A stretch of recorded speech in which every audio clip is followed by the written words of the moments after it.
شريك له ونشهد أن سيدنا ومولانا محمدا عبده ورسوله. أما بعد فأعوذ بالله من الشيطان الرجيم. بسم الله الرحمن الرحيم.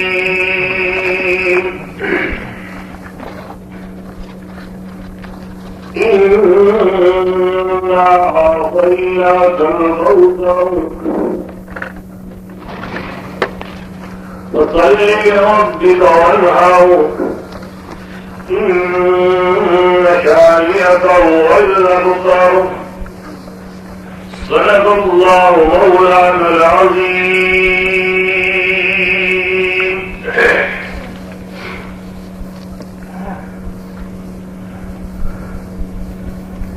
میرے محترم بزرگوں، مجھ سے پہلے مولانا قاضی عطا اللہ اور حضرت مولانا حافظ صدیق صاحب اور مولانا قاضی خلیل احمد صاحب چکر والے تقریر فرما چکے ہیں، اور تقریباً انہوں نے تمام موضوع کو تھوڑا تھوڑا کر لیا ہے. اور میرے بعد شاہ صاحب نے اور پھر ہماری جماعت کے بزرگ شیخ الحدیث مرتضی العلی کے نے تشریف فرما ہے. آخر میں ان کے دعائیے چند کلمات ہوں گے. میں صرف انہی آیات کے بارے میں اور اس چھوٹی سی صورت کے بارے میں آپ کی خدمت میں کچھ عرض کروں گا.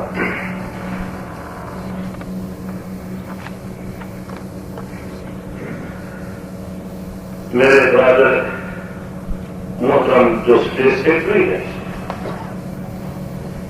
انہوں نے میرے بارے میں نعرے لگائے اور دعا کریں کہ اللہ تبارک و تعالی مجھے بھی اور تمام وہ شاگرد حضرت والد صاحب کے جنہوں نے ان سے کچھ حاصل کیا ہے، اللہ تبارک و تعالی مجھے بھی اور میرے تمام ساتھیوں اور بھائیوں کو حضرت والد صاحب کو صحیح کا نشین بنائے.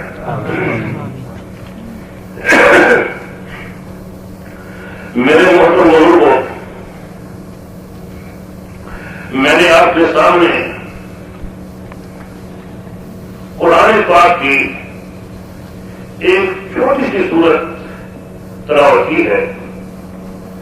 جو ظاہری لحاظ سے، سکون کے لحاظ سے، الفاظ کے لحاظ سے آپ کو قرآن پاک کی چھوٹی سی صورت نظر آئے گی. لیکن اگر آپ اس صورت کی میں جو اللہ تبارک و تعالی نے چیزیں ارشاد فرمائی ہے، جو اللہ تبارک و تعالی نے اس میں احکام ارشاد فرمائے ہیں، اگر آپ ان کی طرف غور کریں گے تو آپ کو معلوم ہوگا گویا کہ اللہ تبارک و تعالی نے نبی کریم صلی اللہ علیہ وسلم کی پوری سیرت طیبہ ایک آیت میں بیان کروا دی ہے. اور یہ خاصہ صرف آپ کو کتاب اللہ میں ملے گا، قرآن پاک میں ملے گا کہ عبادت تھوڑی سے تھوڑی ہو،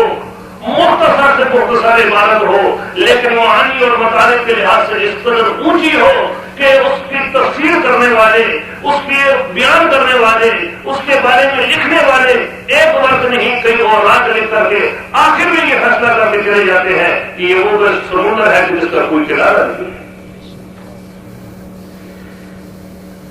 تو یہ ہے، یہ چھوٹی سی صورت ہے، لیکن اس چھوٹی سی صورت میں آپ دیکھیں گے کہ اللہ تبارک و تعالی نے 3 چیزیں ارشاد فرما دی. پہلی آیت میں جناب نبی کریم صلی اللہ علیہ وسلم کی شان بیان کر رہی ہے، اور دوسری آیت میں نبی کریم صلی اللہ علیہ وسلم کا پروگرام جو ہے ذکر فرمایا ہے. پہلی آیت اِنَّا أَعْطَيْنَاكَ الْكَوْثَرَ، اس میں نبی کریم صلی اللہ علیہ وسلم کی شان ہے. ربک وانحر، اس نے شان کے ساتھ ساتھ پروگرام ذکر فرمایا ہے. اور تیسری ہے ان شانیک هو الابتر.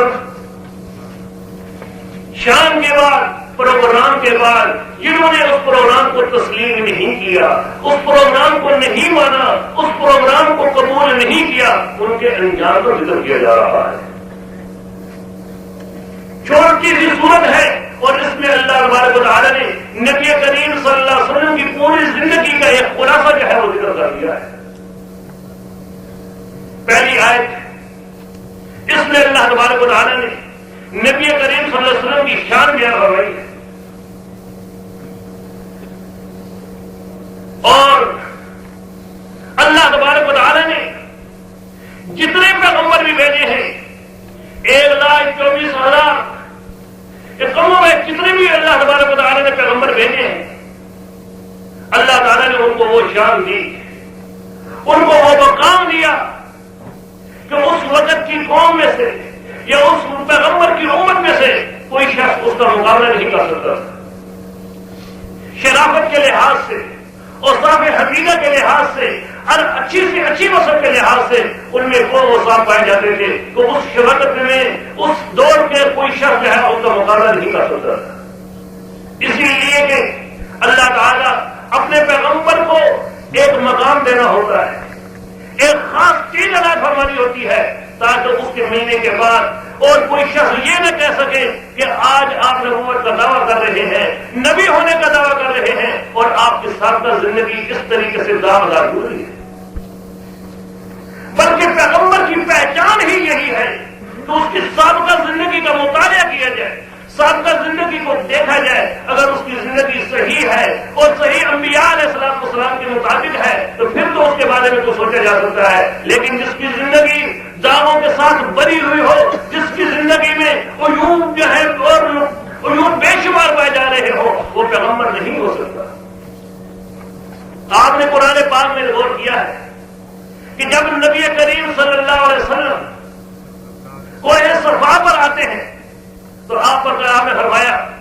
لقد لبثت فیکم عمرا، اے میرے مکے کے رہنے والوں، میں نے تم میں عمر کا کافی حصہ گزارا ہے، کافی وقت میں نے تمہیں گزارا ہے، تم نے مجھے کیسا پایا ہے؟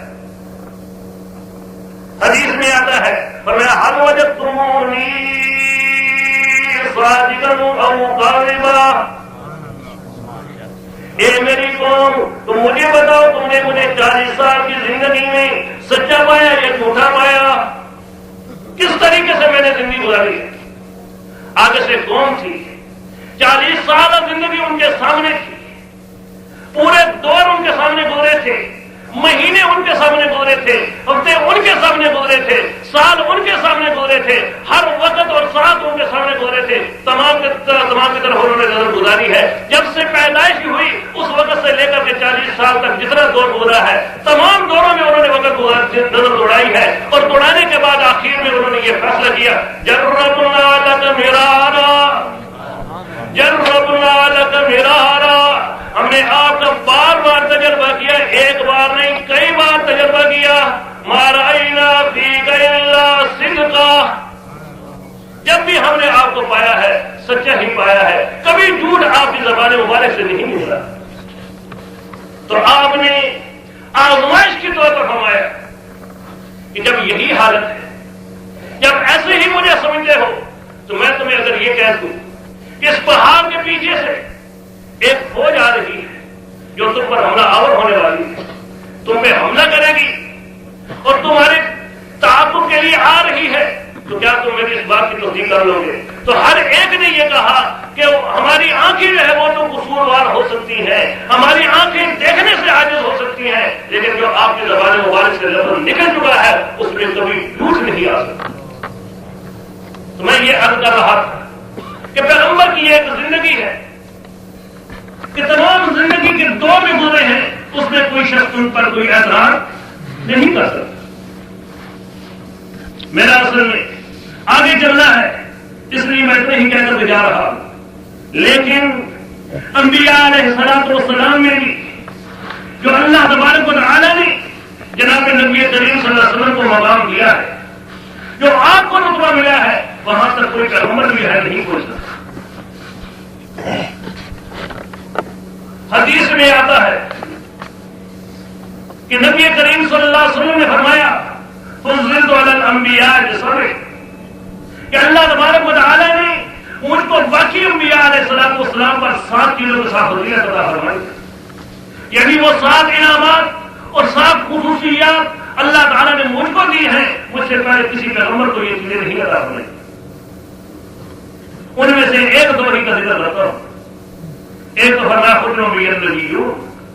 پیغمبر آتے رہے لیکن آخری پیغمبر جو تھا اور وہ نبوت کی جو ایک گھر تعمیر ہو رہا تھا، اس کی آخری اینٹ میں ہوں، میرے پاس نبوت کا دروازہ بند ہو چکا ہے۔ اور دوسری چیز یہ فرمایا، یہ بیان فرمائی ہے، فرمایا فرشتوں ہر کے فرمایا میری بعثت جو ہے، میرا مبعوث ہونا جو ہے، فرمایا وہ تمام لوگوں کی طرف ہوا ہے۔ آپ نے یہ بھی غور کیا ہے کہ پہلے انبیاء علیہ السلام جو آئے ہیں،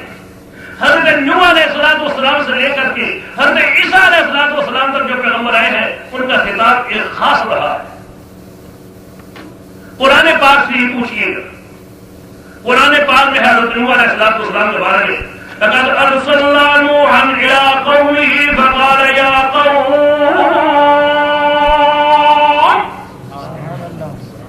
ہم نے حضرت نوح علیہ السلام کو ان کی قوم کی طرف بھیجا، انہوں نے فرمایا یا قوم، یہ میری قوم۔ مختصر کر کے جا رہا ہوں۔ اسی طریقے سے حضرت ہود علیہ السلام آئے، حضرت صالح علیہ السلام آئے، غربے کے حضرت عیسیٰ علیہ السلام تک جتنے پیغمبر آئے ہیں، ہر پیغمبر نے یا قوم کے ساتھ پکارا ہے، لیکن جب حبیب کی باری آ جاتی ہے، جب نبی کریم صلی اللہ علیہ وسلم کی باری آ جاتی ہے، تو وہاں پر یہ الفاظ نہیں تھے، پر وہاں پر ایک اور الفاظ اللہ تبارک و تعالیٰ نے بیان فرمائے، وہاں پر اور الفاظ ہیں، فرمایا وما ارسلناک الا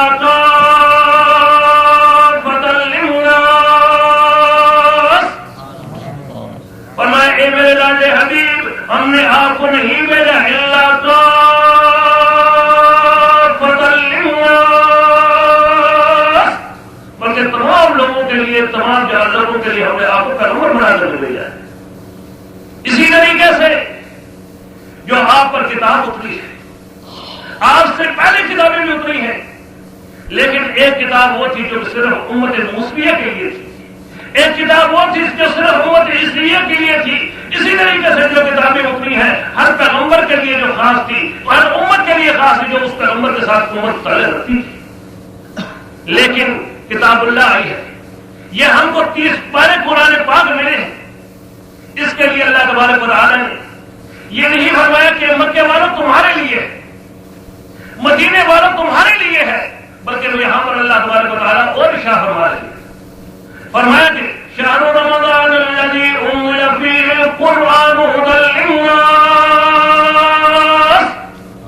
فرمایا وہ رمضان مبارک کا مہینہ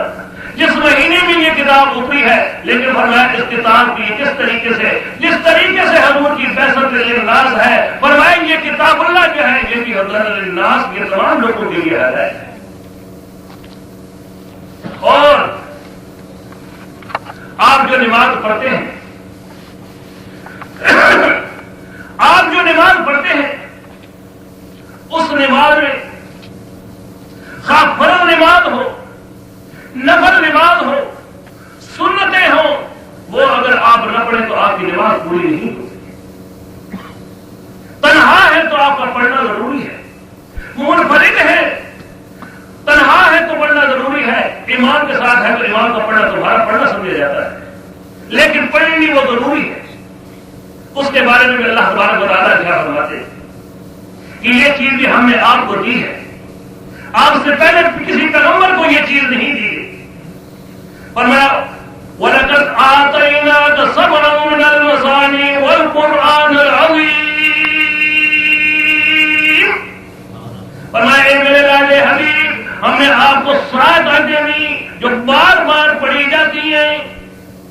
آپ نے دیکھا وہ 7 آیتیں کیا ہیں؟ یہی سورۃ فاتحہ ہے، آپ دیکھتے ہیں بار بار پڑھی جاتی ہے۔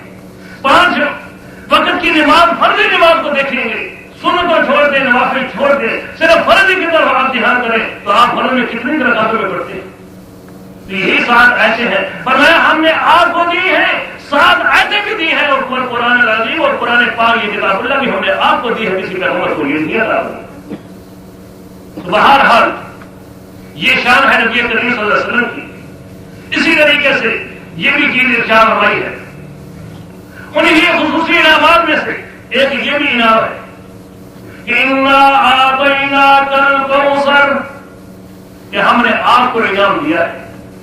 آپ سے پہلے کسی پیغمبر کو یہ انعام نہیں ملا، یہ حوض کوثر کا انعام آپ کو دیا جا رہا ہے، آپ کو ملا ہے، آپ سے پہلے کسی پیغمبر کو نہیں ملا۔ آگے آپ اصل چیز کی طرف آئیے گا، آگے فرمایا کہ فَصَلِّ لِرَبِّكَ وَانْحَرْ، فَصَلِّ لِرَبِّكَ وَانْحَرْ، اس میں اللہ تبارک و تعالی نبی کریم صلی اللہ علیہ وسلم کو جو پروگرام دیا ہے اس پروگرام کا ذکر فرما رہے ہیں، پروگرام کا ذکر کیا جا رہا ہے۔ مصیبت ٹیپ ہے نہیں چھوڑا اندر ڈالو ٹیپ ادھر آگے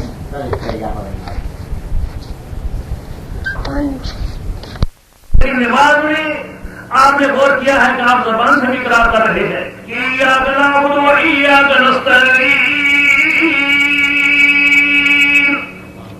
اے اللہ ہم تیری ہی عبادت کرتے ہیں اور تجھ ہی سے مدد چاہتے ہیں۔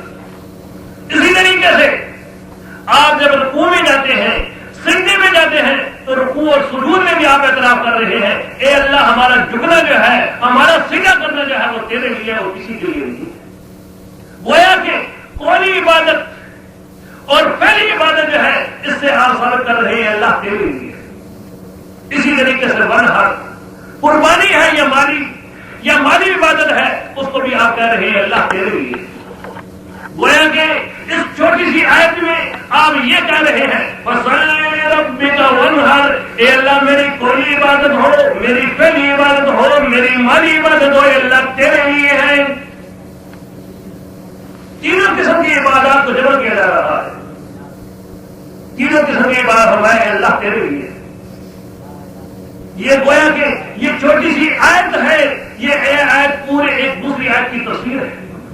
جس میں اللہ تبارک و تعالیٰ فرماتے ہیں، اور میں فرما دیجیے ان صلاتی و نسکی و محیای و مماتی للہ رب العالمین، اے اللہ فرمایا ان صلاتی میری نماز، میری بدنی عبادت، میری قولی عبادت، اور میں مرنے کے میری موت اور حیات بھی فرمایا للہ، اللہ کے لیے ہے اور کسی کے لیے۔ تو اسی آیت میں، چھوٹی سی آیت میں اللہ تبارک و تعالیٰ نے 3 قسم کی جو عبادات ہے، قولی عبادت ہے، مالی عبادت ہے، فعلی عبادت ہے، 3 قسم کی عبادات کو اللہ تبارک و تعالیٰ نے اس آیت میں جمع کر دیا۔ اسی طریقے سے آپ نماز پڑھتے ہیں اور نماز پڑھنے وقت آپ کی نماز بھی پوری نہیں ہوتی، اس وقت تک تکمیل کو نہیں پہنچتی، اس وقت تک پوری نہیں ہو سکتی جب تک کہ نماز میں آپ تشہد نہ پڑھیں، اور تشہد جب پڑھیں گے تو آپ کی نماز پوری ہوگی۔ لیکن کبھی آپ نے یہ غور بھی کیا ہے کہ تشہد آپ پڑھتے ہیں اور تشہد میں آپ کیا اقرار کر رہے ہوتے؟ آج آپ دیکھیں گے مسلمان بچے کو بھی، بڑے کو بھی، جوان کو بھی، اور ہر ایک کو تشہد یاد ہے، لیکن اس کو پتہ نہیں ہے کہ میں یہ جو پڑھ رہا ہوں اس کا مفہوم اور مطلب کیا ہے۔ اگر اس کا مفہوم معلوم ہو جائے، اس کا اگر مطلب معلوم ہو جائے تو میرے بزرگوں کو خود بخود فیصلہ ہو جاتا ہے، پھر کوئی جھگڑا رہتا ہی نہیں ہے۔ آپ نے غور کیا ہے جب آپ تشہد پڑھتے ہیں تو اس وقت یہ کہتے ہیں التحیات للہ، التحیات للہ، اے اللہ میری قولی عبادت للہ، اللہ کے لیے، والصلوات میری بدنی عبادت بھی اللہ کے لیے، والطیبات اسی طریقے سے میری مالی عبادت بھی اللہ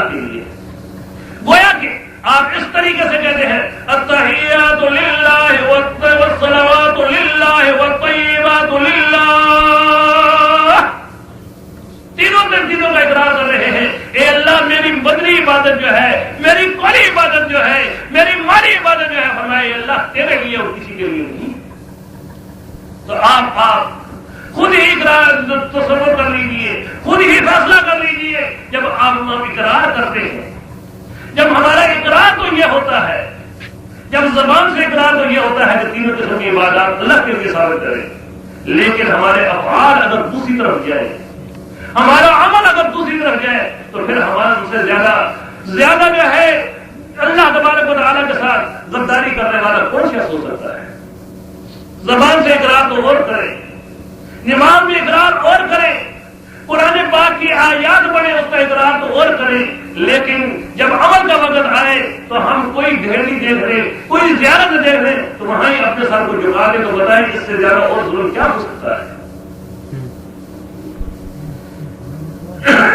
اسی طریقے سے میرے محترم بزرگوں،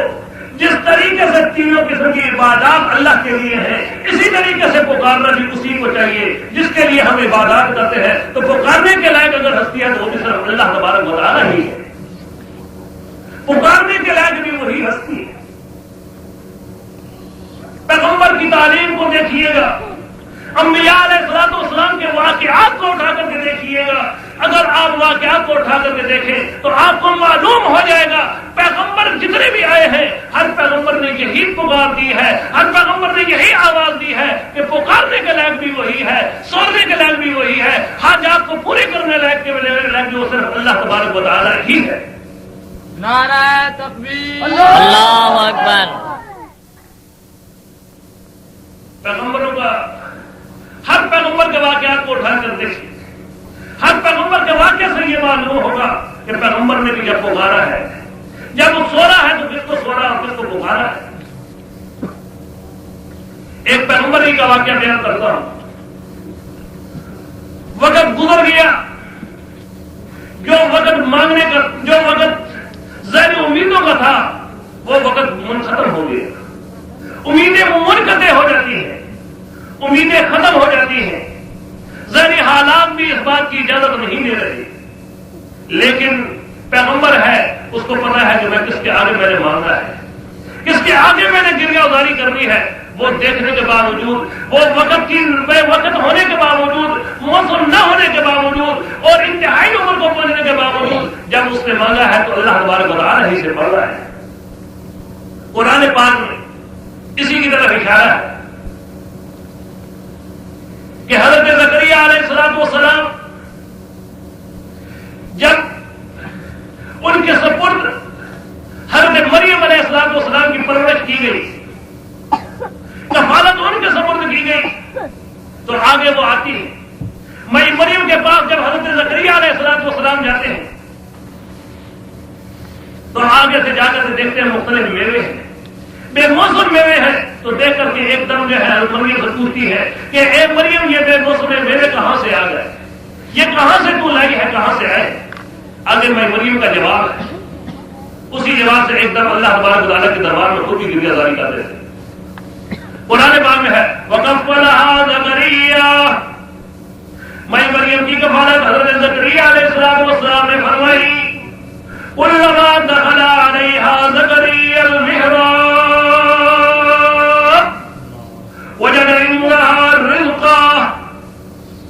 قَالَ يَا مَرْيَمُ أَنَّىٰ لَكِ هَٰذَا،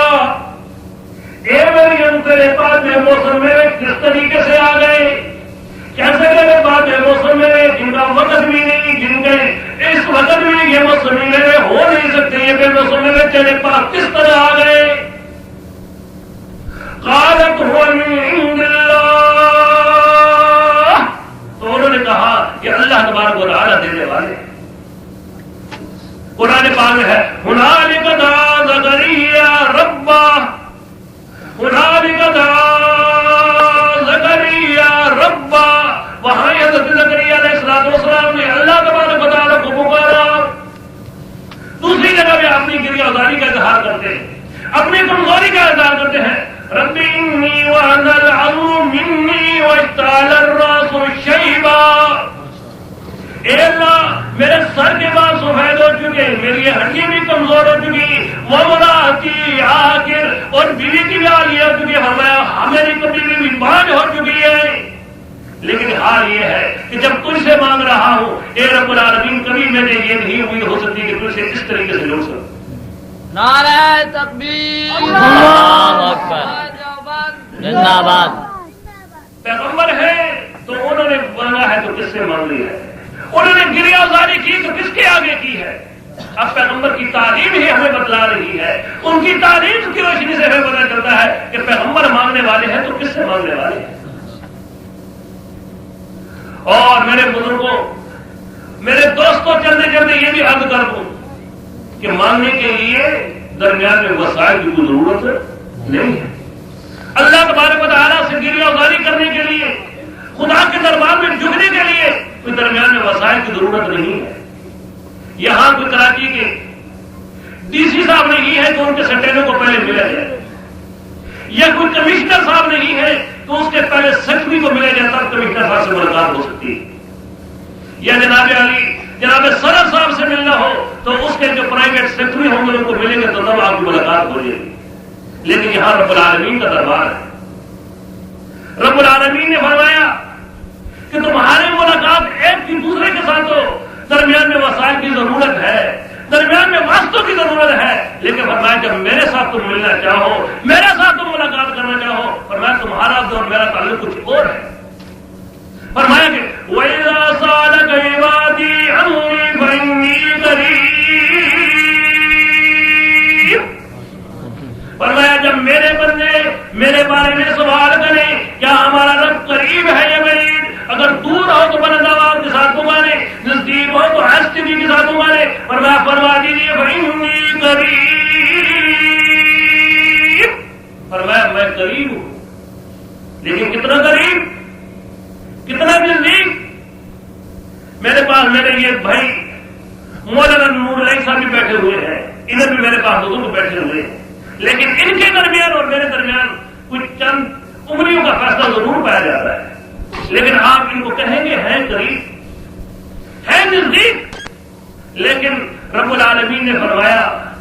کہ تمہارے قلوب میں اور میرے قلوب میں یہ فرق ہے کہ تمہارے نزدیک اگر کوئی بالکل نزدیک ہے، چند انگلیوں کے فاصلے پر ہے، تو تم اسے بھی نزدیک کہہ سکتے ہو، اسے بھی قریب کہہ سکتے ہو، لیکن فرمایا میرے قرب کا یہ حال ہے، فرمایا نحن اقرب الیہ من حبل الورید، اے انسان میں تیری رگ حیات سے بھی نزدیک ہوں، جس پر تیری زندگی کی دارومدار ہے۔ اگر ایک منٹ کے لیے، ایک سیکنڈ کے لیے اگر وہ کٹ جاتی ہے تو تیری رگ حیات کٹنے کی وجہ سے تیری زندگی ختم ہو جاتی ہے، پر میں اس سے بھی زیادہ جب میں قریب ہوں، پر میں مجھے چھوڑ کر تو اوروں کو پکاروں۔ تو یہ ہے رب العالمین، اتنا نزدیک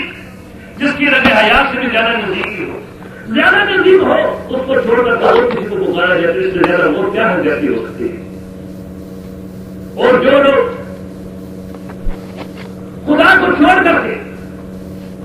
غیر اللہ کو پکارتے ہیں، ان کو چھوڑتے ہیں، ان کے آگے گریہ گزاری کرتے ہیں، ان کے آگے جھکتے ہیں،